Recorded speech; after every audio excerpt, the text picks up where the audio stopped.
Pushkin.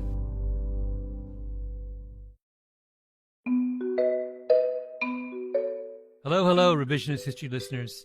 Malcolm here. Today we have a special guest in the house, Rachel Botsman. Rachel is a lecturer at Oxford University and a world-renowned expert on the topic of trust. And importantly, not most importantly, but importantly, she's the author of a new Pushkin audiobook, How to Trust and Be Trusted. After more than 15 years teaching trust to CEOs, entrepreneurs, world leaders, and all kinds of students, she's now sharing these powerful lessons with you in her new audiobook. You're going to get a chance to hear one of her lessons from that audiobook in just a moment. But first, I want to speak with the woman herself. Rachel Botsman, welcome to Revisionist History. Tell me a little bit about your interest in trust. How did you come to this subject? It's a funny subject to study because it's really intangible, trust. But it came from a fascination in human connection. So I've always been interested in why we're attracted to some people and we repel from others. I've always been interested in what holds groups and teams and society together.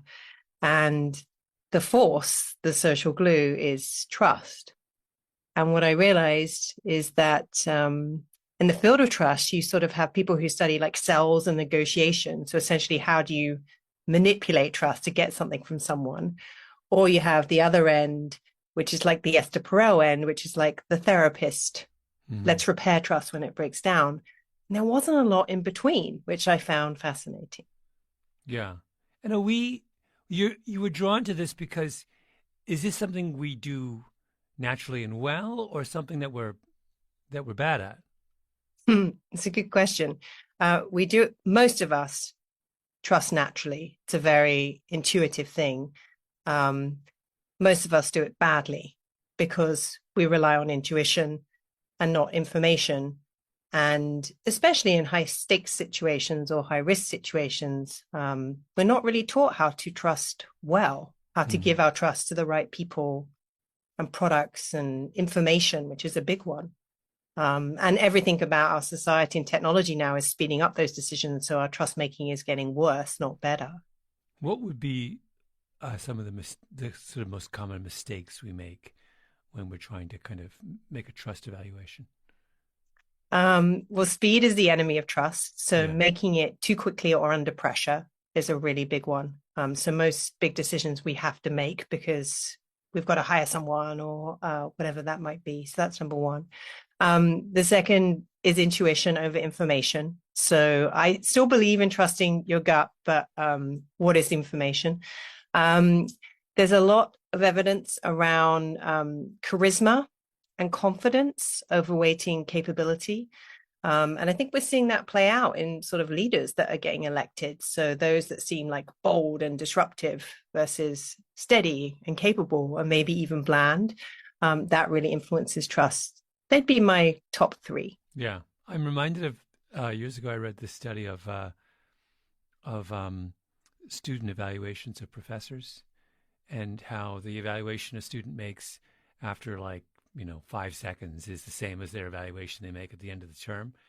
And they're clearly not making a reasoned decision about whether they, whether this teacher is good or whether they should trust this information, or they never get beyond the initial question of, do I like this person? The snap judgment. Yeah, the snap judgment. They never transcend the snap judgment. And sometimes it's not even does this person feel familiar? They can't even get beyond that. And it's the person that feels strange or unfamiliar that sometimes we just can't or choose not to trust. And that's a real problem. Yeah. You spend a lot of time on the question of transparency. Can you talk a little bit about what do we gain from adding transparency into these? And what do you mean by transparency in this context? Or what do we lose as well? What do we lose? Yes. I think it's one of the biggest myths around trust that needs blowing up. So, transparency, I always think of disclosing information, right? So disclosing lots of information so you understand why something is happening, or good transparency is understanding the context behind a decision. So why did you choose to do that thing? But transparency in practice can feel like surveillance. So if you think about transparency, you're trying to get visibility into something. You're trying to understand where someone is by tracking them maybe on their phones. You're trying to understand what they're up to and what they're doing. And that is the very opposite of trust. So the way I define trust is a confident relationship with the unknown. Mm. So if you think, Malcolm, of people in your life, your professional or your personal life that you deeply trust, you don't need to know where they are. You don't need to know what they're up to. It's that visibility is a form of control. And that control can be a sign of lack of trust. So I think I'm not saying transparency is completely a bad thing, but this idea that you fix trust issues, systemic trust issues in an organization, even in a relationship, by making things transparent, it has a backfire effect where it might work initially because you think, oh, that person's being more open, or I have more visibility into that situation and therefore more control. But over time, it actually leads to less trust. Mm-hmm. But does that, when you said earlier that one of the things we need to do is to not make decisions quickly and gather more information, what's the difference between gathering more information and transparency? It's a great question. So it sounds like semantics, but there's a difference between openness and transparency. So if I came to you and said, I'd really love to know why you chose to put me on your podcast, Malcolm. Mm-hmm. And you said, sure, I'll share that information. That's being open. But if you said, you know what, you don't really need to know, or I can't really explain why. If I really trusted you, I wouldn't need to know. Oh, I see. Yeah. Do you see what I mean? So the problem is with transparency is when leaders promise it, and then an employee goes to them and says, well, I really want to understand what that person's being paid, or how the bonus structure works, or why you've changed the pricing mechanism, or whatever it may be. And then the leader goes, I can't tell you that. Well, you promised to be transparent. Yeah. So there's this difference between like being open and being visible and promising for transparency. Yeah. If you just put this in the context of leaders who are managers trying to create high trust teams, what advice do you give people who are trying to do that? Well, the first thing, often people are trying to create high trust teams because they're trying to be innovative. They're trying to get those teams to be able to tolerate uncertainty. So high trust teams and creative teams, there's a real correlation there. So one of the things I actually say is don't mistake reducing risk for increasing trust.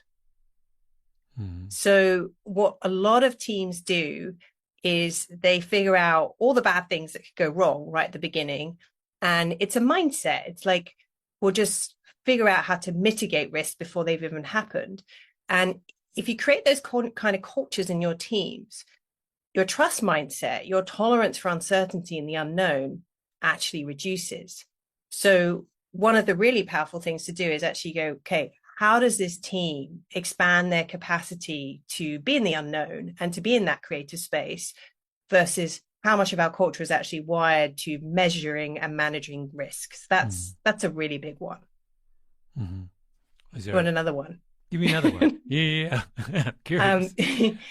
That one's harder to do because I don't think many organizations think they're thinking about trust, but they're actually thinking about risk. So that shift is quite tricky. An easier one that you can put into practice tomorrow is to become a better expectation setter.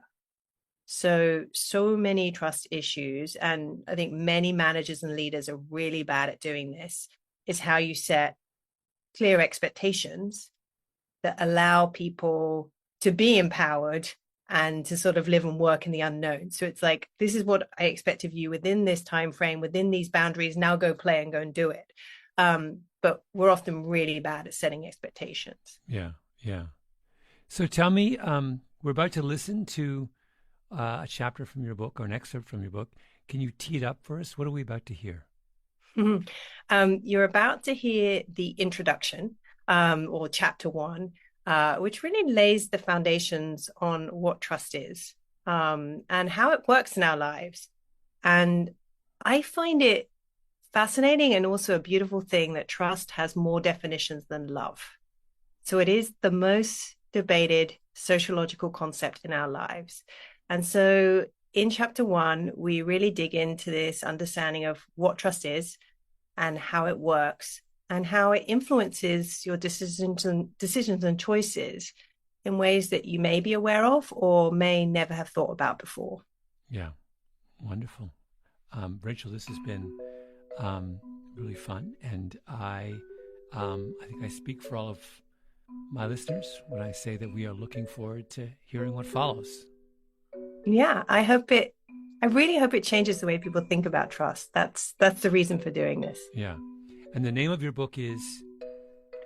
It's called How to Trust and Be Trusted. Intentionally a two-way title because trust is something that you give and something that you earn. And we have to think about both those things in our lives. Yeah. Thank you so much, Rachel. Thank you, Malcolm. How to Trust and Be Trusted by Rachel Botsman is available on Pushkin.fm, Audible, Spotify, and anywhere you get audiobooks. Keep listening for a preview of the audiobook.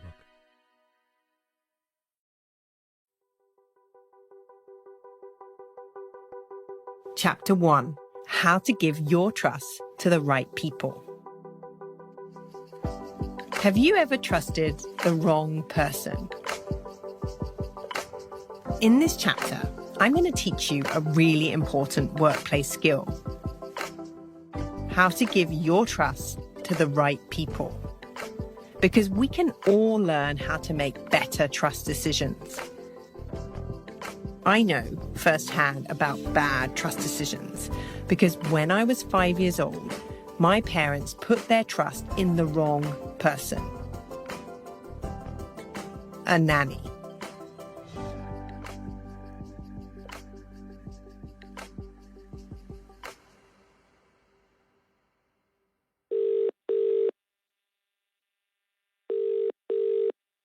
Hello? Dad? Hi, Rach, just a sec. I called my dad to ask him more about it.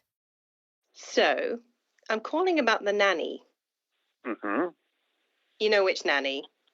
I think I know which nanny. A nanny I'll call Doris. It's hard to ever forget Doris. What was your first impression of her? What do you remember when she came into the house? She was very unimpressive, which is quite a good feature in an au pair. Unimpressive? What do you mean by that? Well, she was a bland person. It was just inconceivable that somebody like that could do those sorts of things. Oh yes, bland old Doris got up to all sorts of things. The nanny my parents trusted to take care of me and my brother turned out to be very untrustworthy indeed. She forged my dad's signature to get a loan for a car. She stole from us in the most brazen ways. And she was even running a drugs ring. Really. Deciding whom to trust can be pretty complicated. Okay, so not everyone has put their trust in a drug-dealing nanny. However, we all know how bad it feels to make a poor trust decision. But I want you to be able to make good trust decisions because being able to trust people is a positive thing and it will make you better at your job. So I'm going to tell you why we sometimes trust the wrong people, like Dodgy Doris, and I'll teach you how you can fix this problem. So let's start by unpacking what trust actually is. It's a word we use a lot in our lives, but if I asked you to write down one word to describe trust, what would it be? Maybe you're jotting down confidence, faith, or perhaps risk. Some people think of trust as a state, or as an outcome, or a feeling. But trust is a belief. It's your belief about how someone will behave or how something will turn out. To go back to my definition of trust, it's a confident relationship with the unknown. So what does that mean in the workplace? Let me give you an example. Trust is a belief that when someone is working from home and you can't see what they're up to, they will behave in a way that you expect. They can be trusted to be productive and not let you down. If you need to know exactly what someone is doing and are constantly checking in and monitoring them and asking them for updates, that's not trust. It's control. Once you see trust as your belief lens, it can have a profound impact on the way you make decisions and how you behave at work. Trusting another person is complicated. There's a whole host of factors that determine when and how trust forms. For instance, how long you've known them, what is the thing you're trusting them with or for, and how bad would it really be if they let you down? Stanford Business School professor Roderick Kramer found that 8 out of 10 executives report being burned at least once because they trusted the wrong person at some point in their career. People tend to make poor trust decisions because they don't understand how trust dynamics really work. So let me give you a simple framework to help visualize how trust happens between two people.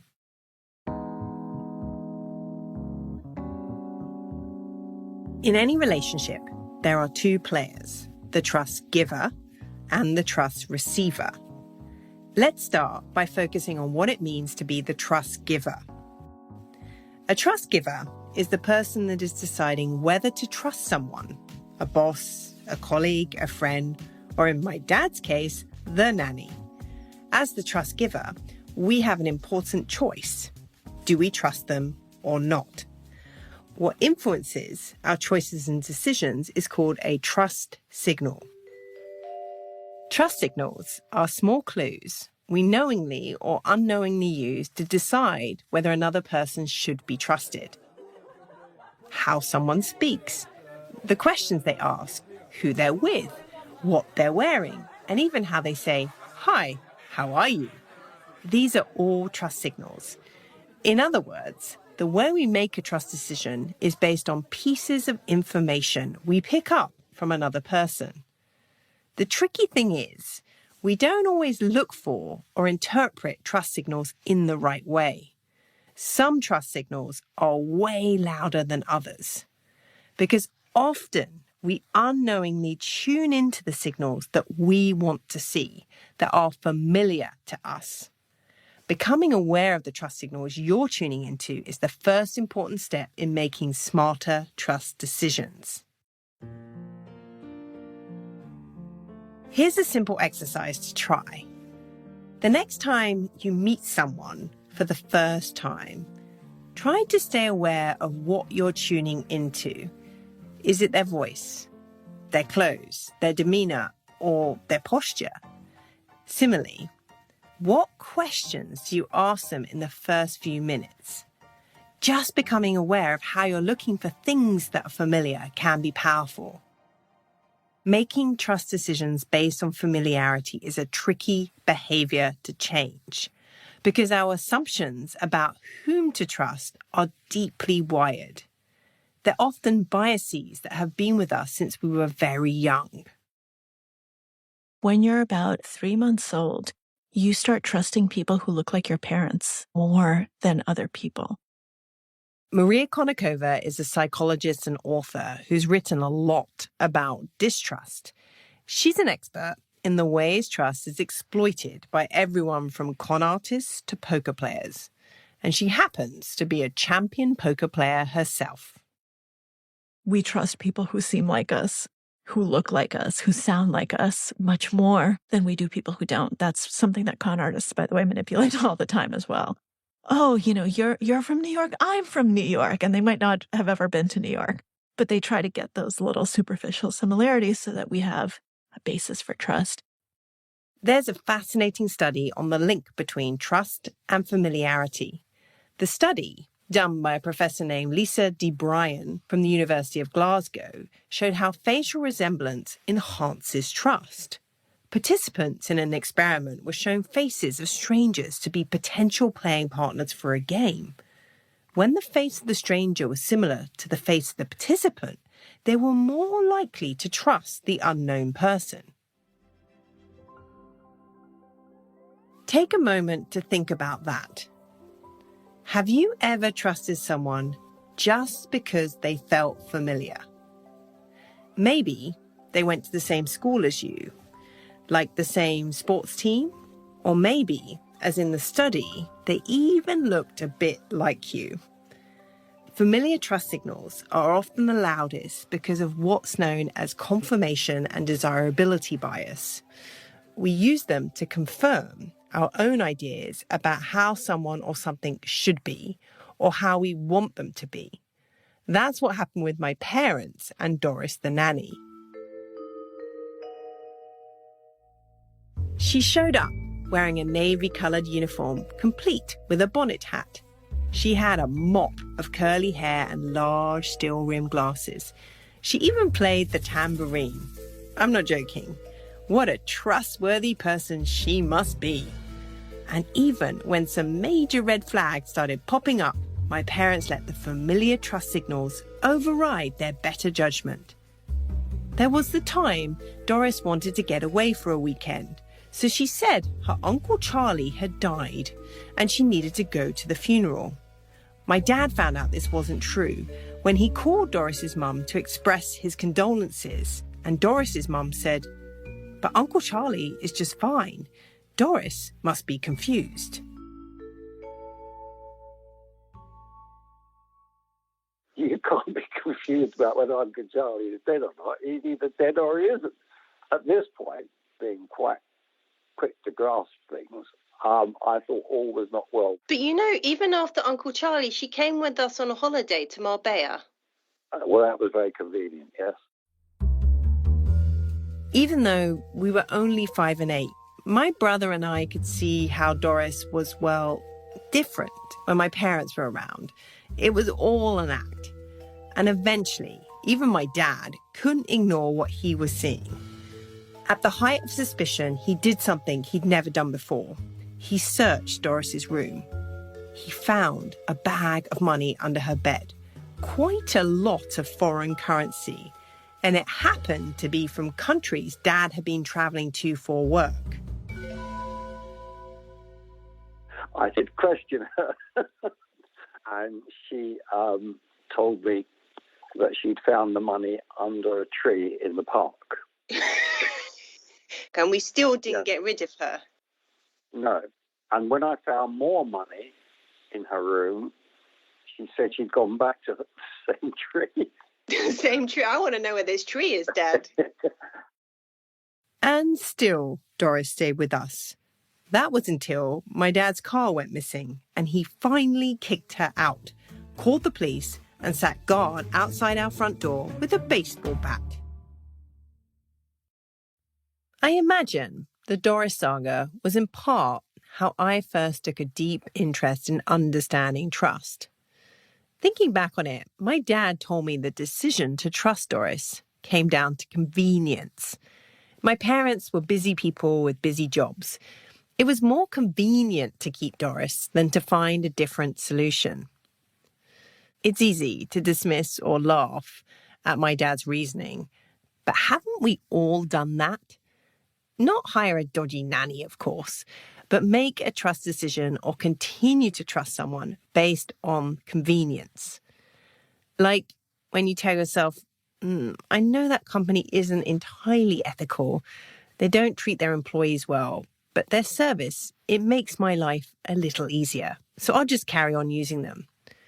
Or perhaps you're under pressure to get something done, so you conveniently delegate a piece of work to a person when you know they shouldn't really be doing it. Convenience so often trumps trust. Understanding the power convenience has over trust has been one of the most important things I've learned about being a trust giver. Let's try another exercise. Think of the last time you made a poor or very bad trust decision at work. Did you blame it on the character of the other person? They turned out to be unreliable, incompetent, dishonest, or you fill in the blank.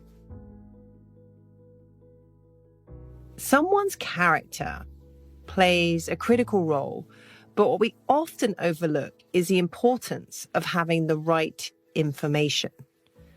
As the social scientist Diego Gambetta puts it, trust has two enemies, not one: bad character and poor information.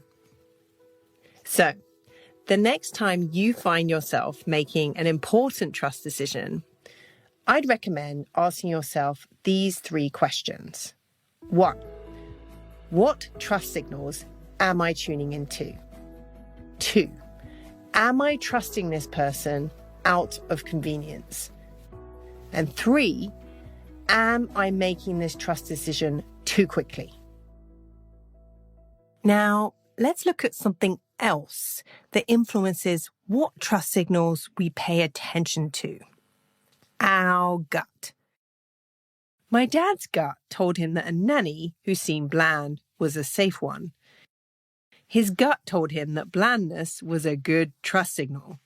But our gut feeling, or intuition, is rarely the source of trustworthy decisions. For Maria Konnikova, the expert in distrust, there's a common saying about this that's a real pet peeve.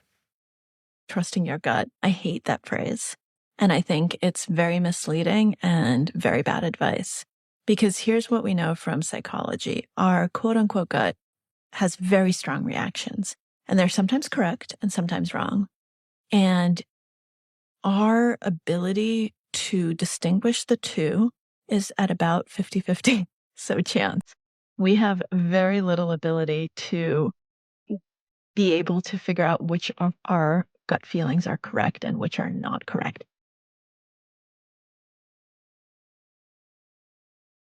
So let me share with you something from my research that has made me think differently about the role of gut feeling in giving trust.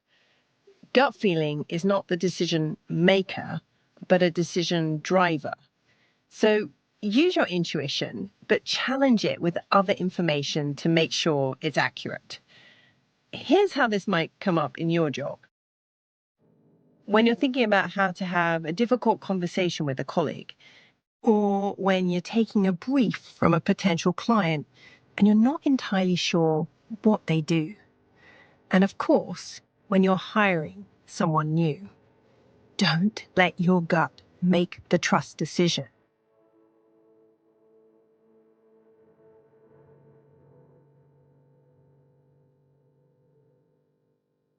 Throw your gut out the window. You don't know. You are relying on people perception that is most often wrong. That is why so many hiring decisions are so terrible, because people go with those feelings. And we know that those thin sliced judgments are made within the first few seconds of meeting someone. And that's when your hiring decision is made. And that's just crazy. How can you base someone you're going to hire into your organization based on 2 seconds, 10 seconds? It doesn't even matter, 20 seconds. Anything that has seconds after it should not be a basis for such an enormous decision.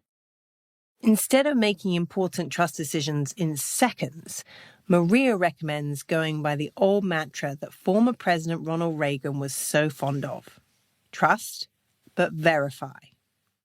Our default has to be trust, right? Initially, you have to believe the things you hear, believe the people you meet. You're not going to be able to go through life if every single moment you're doubting everything, and it's completely impractical. However, you have to have that second verification stage.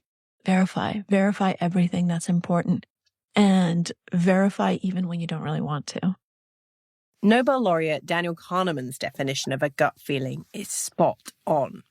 He says a gut feeling is thinking that you know without knowing why you do. Even though I've studied the ins and outs of trust for over a decade, I have still gone with my gut countless times. Sometimes things have gone right, and other times things have gone horribly wrong. So let me share with you a useful tool that will help you better read trust signals. It's called a trust pause. A trust pause is a healthy hesitation where we question if a person, a product, or a piece of information is worthy of our trust. If you find yourself wanting to make a trust decision quickly from your gut, take a trust pause and ask yourself the following questions. Where is this confidence coming from? Am I seeing or hearing something I want or need to believe to be true? Is it because this person feels familiar or similar to me? And a really important question. What information do I still need to make a reliable decision? When you put these questions into practice, they will intentionally slow you down. Now, I know that in a world that's so driven by efficiency, this might sound counterintuitive, but speed can be the enemy of trust. I'm not suggesting you overthink every single trust decision. I mean, you'd never leave the house. But if it's something important, take a trust pause. For example, if you have some sensitive or confidential information to share with your boss, take a trust pause before speaking to them. If you're going for a new role in an organization, take a trust pause to speak to someone in a similar position. If you're starting an important contract with a new supplier, take a trust pause to speak to some other customers. Are you sure? Are you sure? That's at the heart of a trust pause. It might feel like you're wasting valuable time, but otherwise, you may be left wondering why you didn't pause for a bit longer before giving your trust. Because once trust has been given, it's in the other person's hands to take care of or break. My dad could have taken a trust pause with Doris, and it would have saved a lot of anguish and his Volvo. Of course, there are regrets, but after everything, it hasn't really changed my dad. He just tends to trust people. I have run my life on the basis of trusting people. And I found that generally that has worked out for me. And has that trust been abused? A bit. But I think that what I've gained from trusting people is more than if I've been constantly looking over my shoulder or not trusting people. And by and large, that worked out okay. Some people trust too much and too readily, like my dad. They have what psychologists call a high propensity to trust. They assume they won't be taken advantage of. Human beings are wired to trust. Trust is our default state. And the only reason society exists and all of our institutions exist and just the world functions is because of trust. Here's something else Maria helped me rethink. The existence of con artists like Doris actually says something very good about humanity. That may sound strange, but the only reason they succeed is because as people, for the most part, we are trusting. As the late master magician Ricky Jay once said, you wouldn't want to live in a world where you couldn't be conned, because it would mean you're living in a world where you never trusted anyone or anything. And that, to me, just gets at the heart of it. You know, the fact that I can get conned is the flip side of the fact that I believe in things, I believe in people, and that's beautiful. There's no one-size-fits-all approach to trust giving. Ultimately, trust is a choice. It's yours to give or not. So let's just recap the 4 main ideas about giving trust that you can now put into practice. 1. Be aware of the trust signals you're tuning into by remembering that we tend to trust what's familiar. 2. Recognize when you're allowing convenience to trump trust. 3. Reframe your gut feeling as a decision driver, not the decision maker. And finally, 4. Speed can be the enemy of trust. So take a trust pause to get the right information. I'm going to leave you with a question to think about as we head into chapter 2. How do you get someone else to trust you?